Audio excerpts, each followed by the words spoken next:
So greetings everyone, welcome to Sabbath services, sponsored by the Christian Biblical Church of God, and we are dedicated to restoring original Christianity for today, as well as church at home.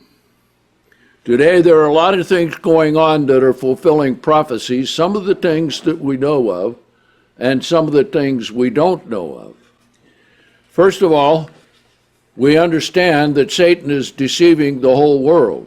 So we need to realize that there are many false alarms and difficulties coming along that can get in the way and interfere with our understanding of the truth.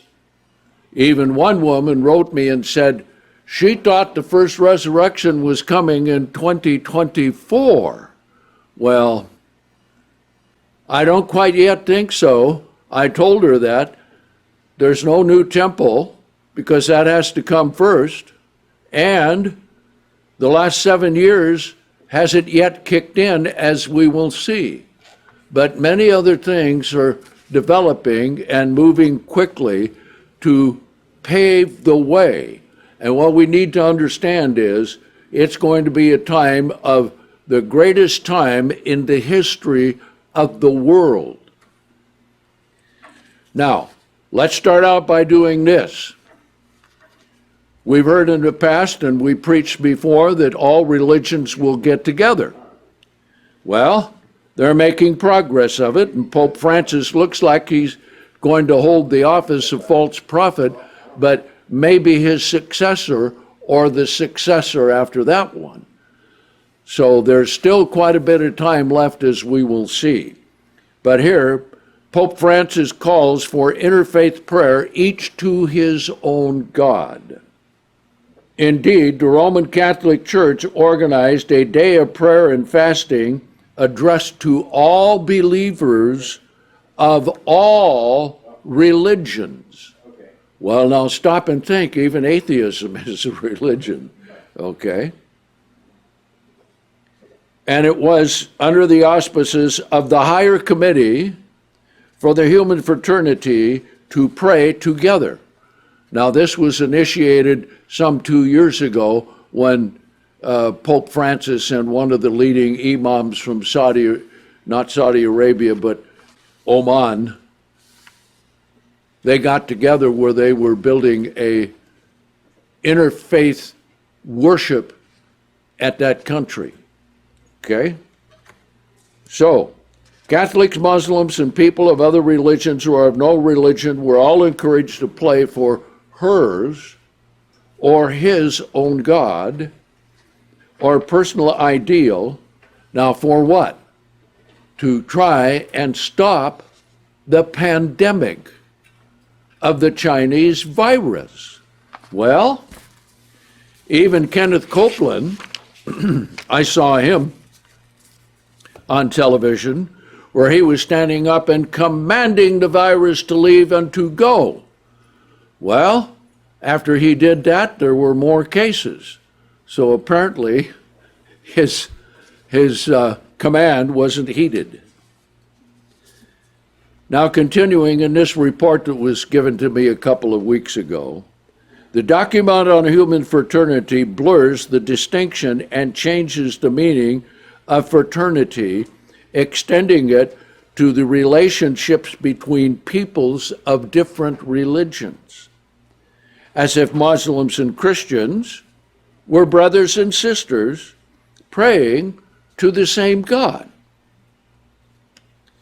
Now then, this brings about an ever-expanding Catholic trajectory. This day of prayer witnessed the participation of believers of all religions, but also from those who do not believe, united spiritually to pray to their divinity or ideal by pleading for the end of the pandemic. Each participant was called to address his or her ideal in a spirit of fraternity that embraced everyone.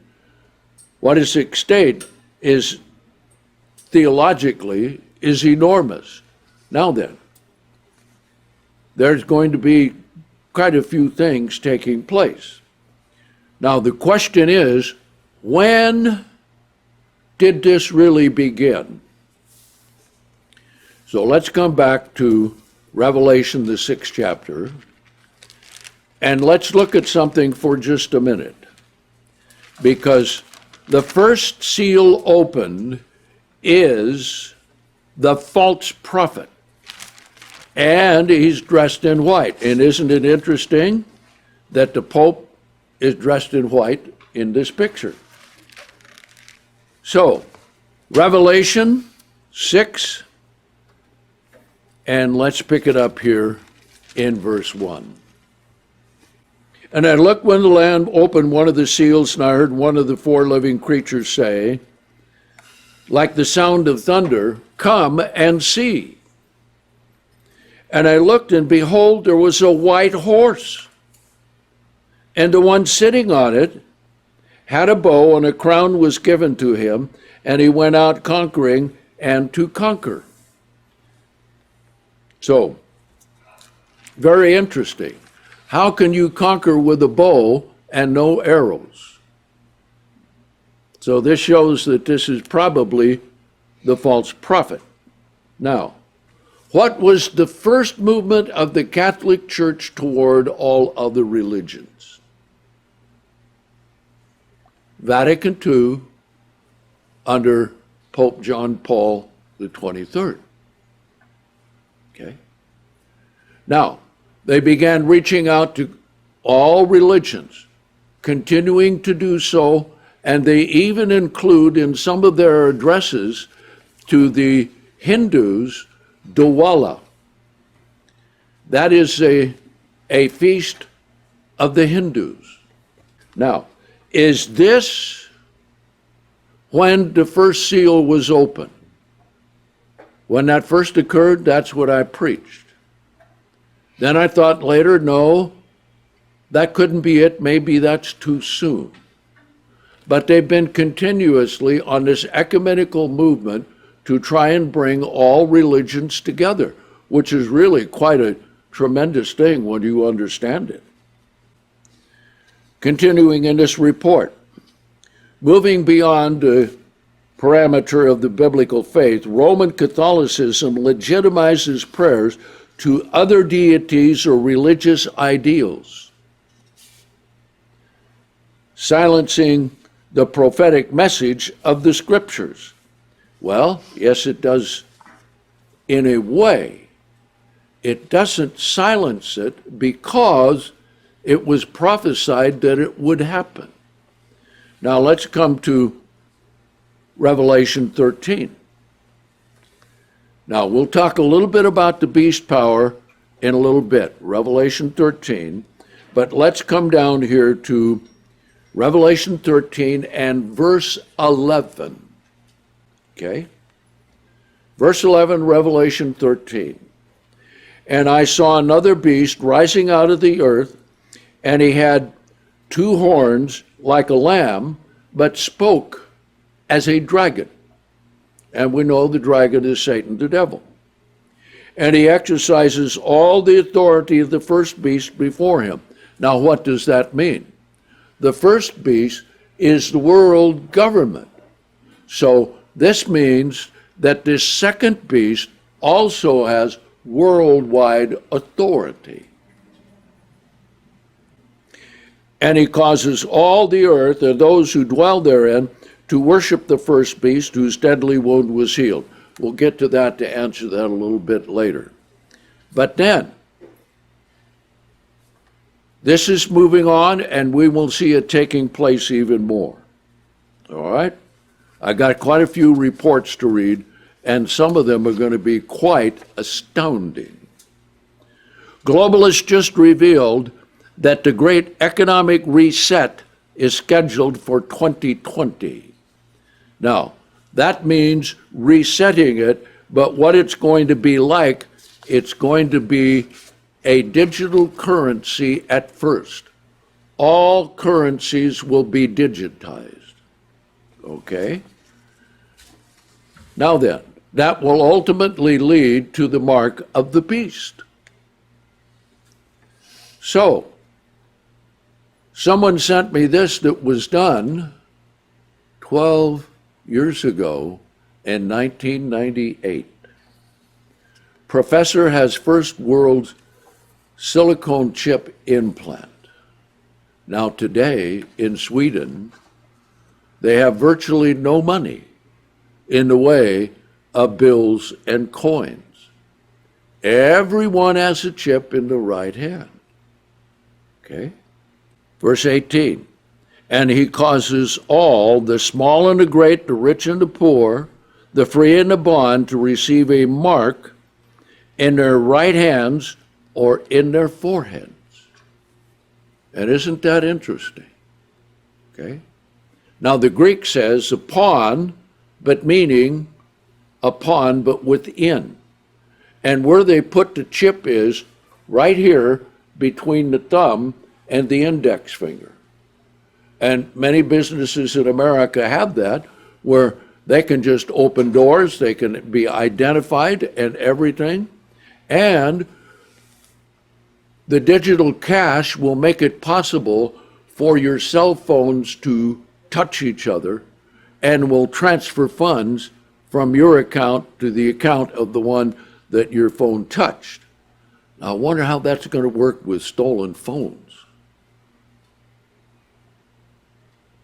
Seems to me there's going to be a lot of grabbing and stealing of phones, right? Okay. So, and here's the key. Now, you think about it today. So that no one, now when Revelation says no one, it means no one anywhere in the world, okay, may have the ability to buy and sell unless he has the mark or the name of the beast or the number of his name.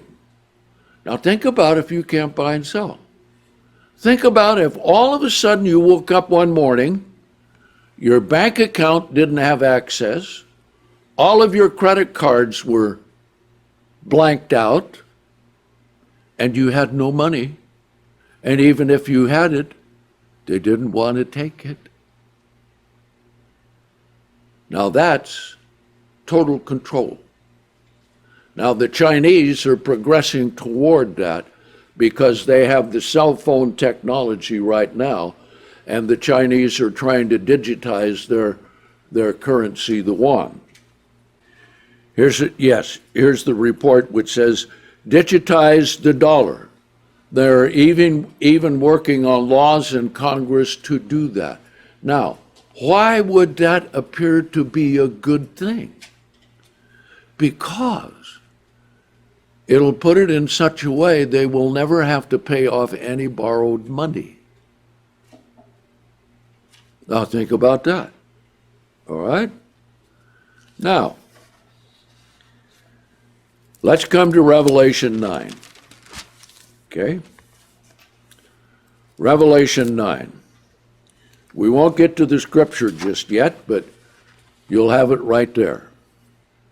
Do you know what's going on in China all the way to Europe, all the way to the Middle East, and in Africa, all along East Africa?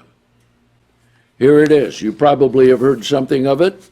The booming China-Ural rail network is taking the next step. Now, this report was filed in 2016. They have had 4 years of expanding it. And it shows the rails that go from China all the way into Europe. Now, when they get to Kazakhstan, the size of the gauge, rather, of the rails changes, because the gauge in China is different than the gauge in Europe. So they have big yards where they bring in these tremendous long trains, and then they have cranes that transfer the cargo. They're just like the ones they have on ships, and they lift them up and put them on the cars so they go to Europe, and they can do a whole train in 2 hours. Okay? This is called the Belt and Road, and there's many billions invested into it, and it shows quite a few of the pictures of it. Okay? Now, another one. China plans 30,000 kilometers of high-speed rail by 2020. This is also a 2016 report, and here's a picture of the train. Now, to show you where things are going, the Japanese have what they call maglev. Okay? Those are run by magnetics. Guess how fast they can go now per hour? 500 kilometers an hour, which then is about 375 miles an hour. Now think about that sitting on a train. I don't know if you could look out the window. I don't, what can you see except looking far off? You know, you look out, whoosh, there goes by a tree, whoosh, there goes by, you know, whatever. All right? Here's another report. All aboard, Chinese-funded rail links, East Africa. And this one is from 2017. They have the rails already going. And guess what? An interesting part of this report. How many remember the thing concerning the World Health Organization and the man from Ethiopia who was real cozy and friendly with the Chinese and not exposing any of it? Okay, well, the Chinese built a rail from Addis Ababa down to the coast of the Red Sea, which then eliminated a 5-day journey and reduced it to 12 hours on rail. Then they're building rails going all the way down the East Coast, okay? Now, in addition to that, here's another project with the Chinese. And the Chinese have a lot of the money to do it. And where did they get the money? Well, from America giving them, let's put it this way, from the stupid trade deals that America made until Trump came on board. They made trillions and trillions of dollars, okay? Now here's one. 200 billion worth of rail and metro projects planned in the Middle East. And all the countries there, they want to have that. Now, why are they focusing on trains? Here in America, we're focused on what? Cars. What is the plan? Well, AOC already told you. Get rid of cars, get rid of oil. So the masses then have to move on the rails. All right? I have two other reports.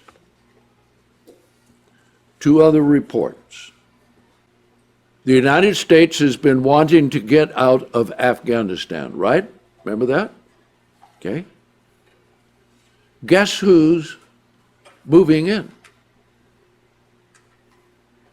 The neighbor next door. Now, China connects with Afghanistan through the Khyber Pass, and that's where the ancient Silk Road used to be.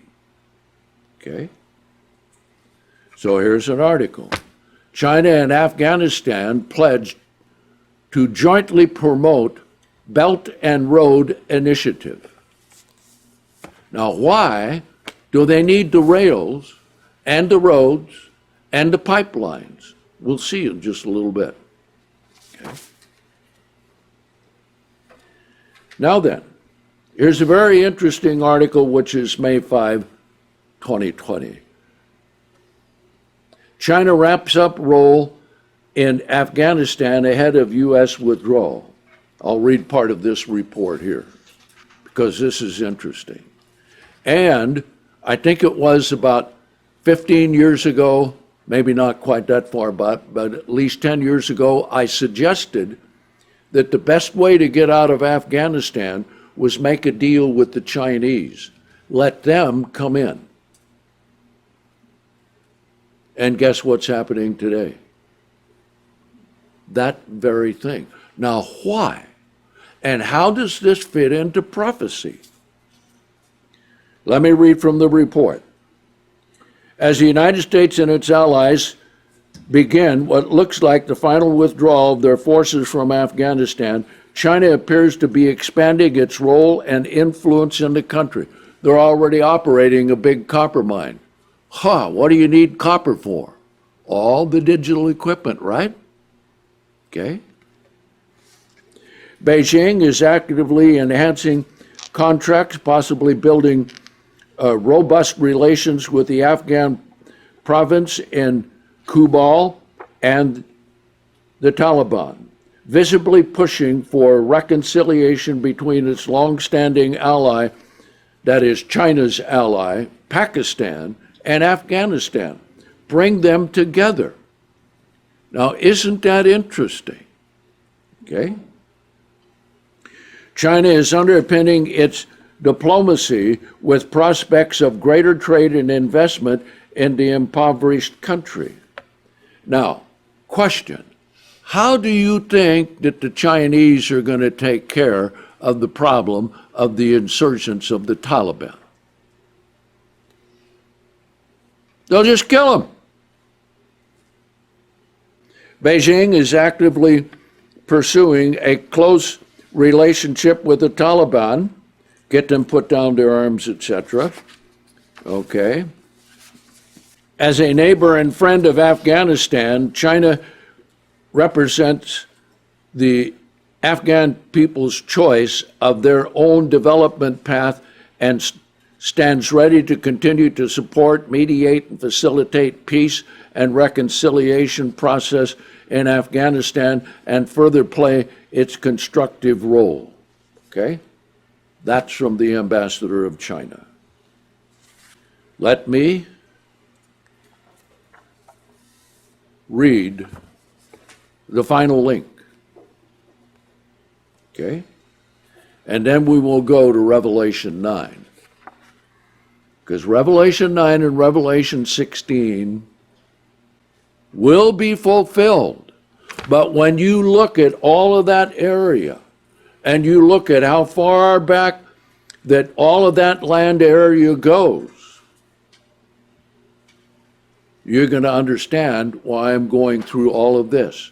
Because what I'm going to read in this report here is the most significant prophetic development to take place in the fulfilling of the prophecies to carry out the things in the book of Revelation. All right, here it is. China bails out Iran, turning the Islamic Republic into a Chinese colony. Now, you get a map, you look at, here comes China, Khyber Pass. Now, the Beltway Rail goes north of that into Kazakhstan and into Europe.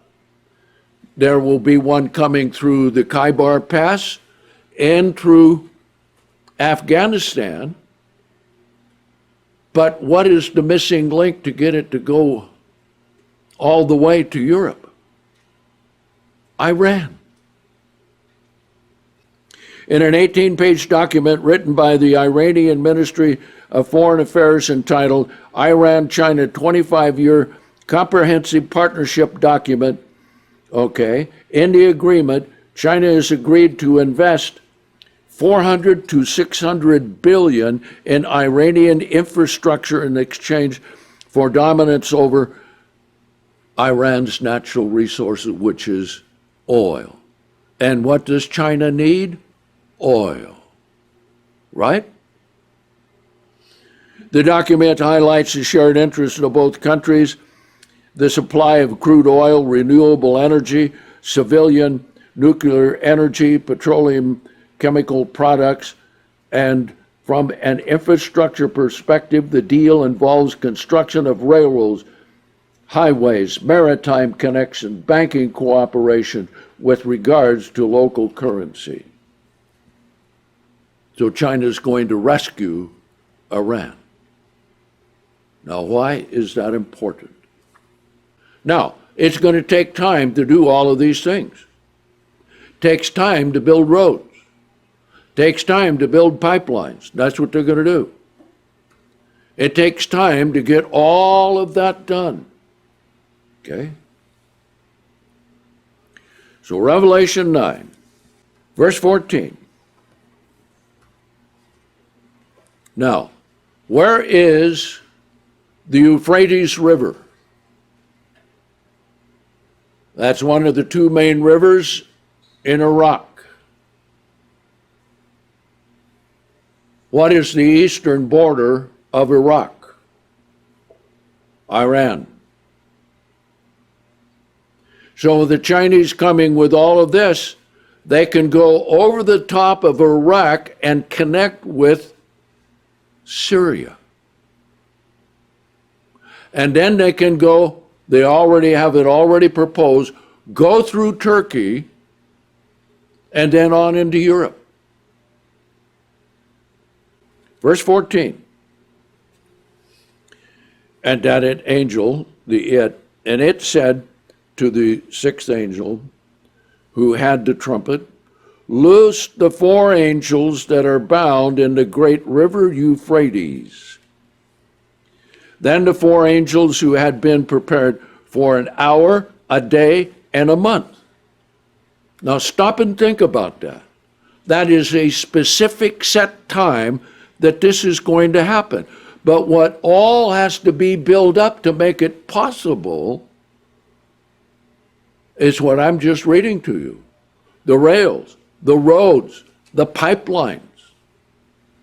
And a year were loosed that they might kill a third of the men.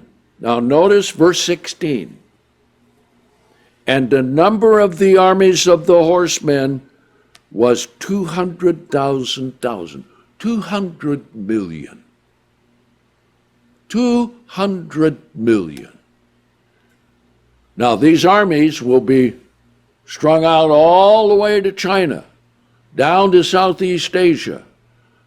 Eventually, India is going to be included in that. They're not now. But that means in order for these armies to come to the Middle East, they must come through what? Afghanistan and Iran and Iraq, right? Now, how are they going to do it if it's not developed? How are they going to do it if there are no roads? How are they going to do it if there are no railways? Okay? 200 million, I heard the number of them. Okay? So this is the most significant development in prophecy that has happened recently. This completes the connection of everything back to China. Now, temporarily, this may mean that things will be a little better for America. We don't know. We just have to wait and see what's going to happen. Okay? Now then, let's go ahead and let's look at the prophecies coming up to this point right here that we just finished, because this is important. Okay? Now, let's come back to Revelation 13. Okay? Now, we know that right now, because of the actions of President Trump, the development of a one world order has been temporarily set back. But know for sure, all of the elite and all of the nations of the world who are behind this, they want it to happen. So when he's gone from the scene, watch what's going to take place. But let's read it here. Likewise, too, this has to take time to develop. And we will see that this brings us right down to the last 7 years. And then we'll go back and look at the prophecies in Daniel and see how that builds up from there. All right, verse 1. And I stood on the sand of the sea, and I saw a beast rising up out of the sea, having 7 heads and 10 horns. That's the sign of Satan, the devil. You find that also in chapter 12. And on his horns 10 crowns, and upon his heads the name of blasphemy. And the beast that I saw was like a leopard, and his feet like the feet of a bear, and his mouth the mouth of a lion. And the dragon gave him his power, his throne, and great authority, because Satan the devil is the god of this world. Okay? And I saw one of his heads, as it were, wounded to death. Now, we'll talk about how that'll come about a little later. But his deadly wound was healed, and the whole earth was amazed and followed the beast. You need to think about it when it says the whole earth. That's everybody, everywhere, except the true saints of God. And they worship the dragon. Now stop and think for just a minute. If the Pope says you can worship any of your gods that you want to, and who has started all of those religions? Satan the devil. Okay? And they worship the dragon who gave authority to the beast, and they worship the beast, saying, who is like the beast, and who has the power to make war against him. Now that's quite a statement, isn't it? Have men ever been able to not have war? What kind of power is it going to take so that it will be a deterrent for a while? We'll have to wait and see. Verse 5, and a mouth speaking great things, and blasphemy was given to him, and authority was given to him to continue 42 months. Now, 42 months is half of 7 years. So this is talking about he receives the wound, he revives, and he continues for 3.5 years. And the false prophet is with him in it. Now we will see in Revelation 19 that 3.5 year period ends when the beast and false prophet are cast into the lake of fire. Okay? Quite a thing indeed. All right. So let's go back and put some other prophecies together. Let's come back to the book of Daniel. Daniel, the 9th chapter. The whole 70-week prophecy gives the time frame from Daniel clear to the end. We're in Daniel 9, and we will pick it up here in verse 27. Okay? Because verse 27 tells us there in Daniel 9 that this prophetic week is actually 7 years. So let's read it. And he, that's the beast power of Revelation 13, and he shall confirm a covenant with many for 1 week, or 7 years. Now, this must be the covenant which fulfills the prophecy there, who is able to make war against the beast. Okay? Now, why have this agreement? Well, other scriptures show that there is going to be a new temple built by the Jews. And if you go to templeinstitute.org or com, whatever it is, you can pick up all that the Jews have done in preparation for building the temple. But what are they going to need? 2 things. Number 1, the right location, because it won't be where the Mosque of Omar is.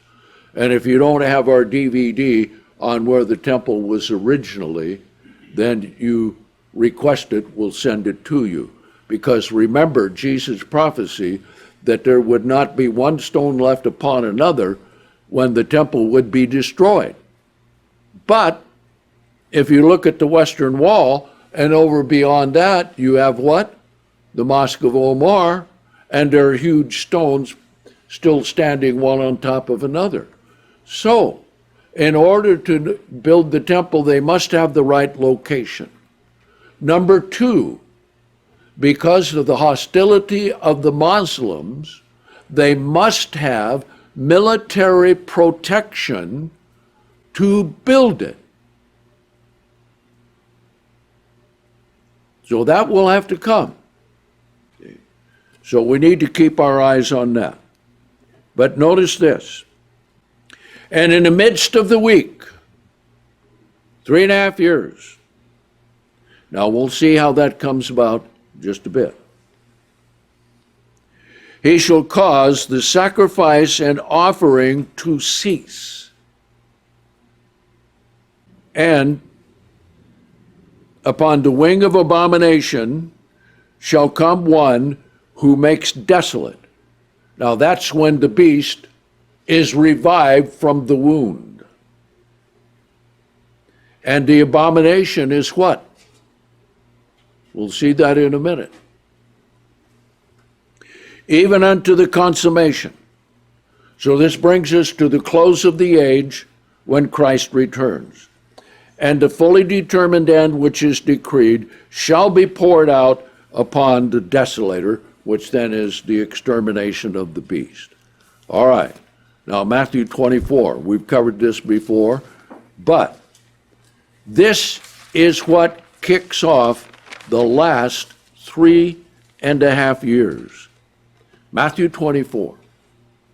And let's pick it up here in verse 15. Therefore, when you shall see the abomination of desolation, which was spoken by Daniel the prophet, we just saw it. We just read it, right? Standing in the holy place. Now, what is the holy place? That's the Holy of Holies in the temple.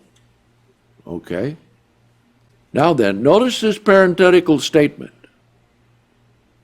The one who reads, let him understand. Now, if you have a red letter Bible and that's red lettered as Jesus said it, that's incorrect because he didn't say that. The Apostle John, in finalizing the New Testament, put it there because he understood that when the temple in 70 AD was destroyed, there was no abomination of desolation that stood in the holy place. Okay?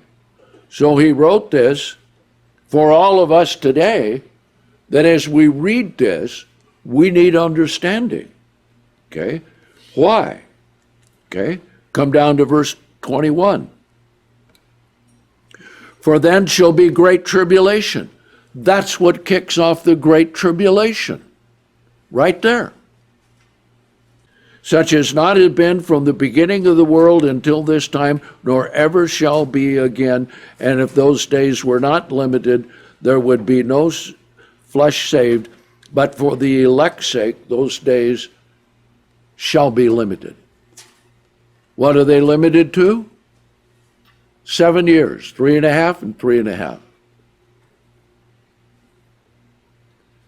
All right, let's do this. Let's go ahead and take a 10-minute break, and we'll come back.